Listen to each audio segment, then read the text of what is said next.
8 வயது அப்பு செம்ம சுட்டி. ஒரு நிமிடம் கூட அவன் வாய் சும்மா இருக்காது. ஒரு நாள் அவன் அம்மாவிடம் சாக்லேட் கேட்டு நச்சரித்துக் கொண்டிருந்தான்.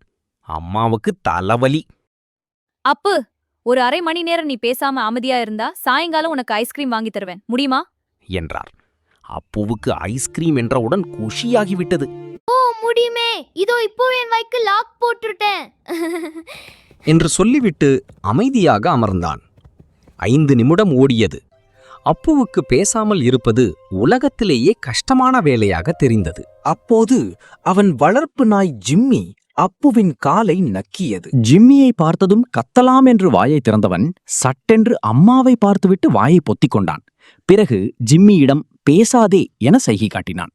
பிறகு அப்பா உள்ளே வந்து, அப்பு, என் போன் எங்கே இருக்குன்னு தெரியுமா? அப்புவுக்கு பதில் தெரியும். ஆனால் பேசினால் ஐஸ்கிரீம் கிடைக்காது. சைகை செய்து காட்டினான். அப்பாவுக்கு புரியவில்லை. அப்பா குழப்பமாகி, என்னடா, ஏன் டான்ஸ் ஆடுற? வாயை திறந்து சொல்ல வேண்டியதானே என்றார். அப்பு பதில் சொல்லாமல் அமைதியாக நின்றான். நேரம் கடந்தது. இன்னும் 2 நிமிடம் இருந்தது. அந்த 2 நிமிடமும் அவனுக்கு 2 வருடம் போல தோன்றியது. நேரம் முடிந்ததும் அப்பு வேக வேகமாக அம்மாவிடம் ஓடினான். அம்மா, டைம் முடிஞ்சிருச்சு. நான் ஒரு வார்த்தை கூட பேசல. இப்போ ஐஸ்கிரீம் கிடைக்குமா? ஆச்சரியமா இருக்கு, நிஜமாவே நீ அமைதியா இருந்தியா?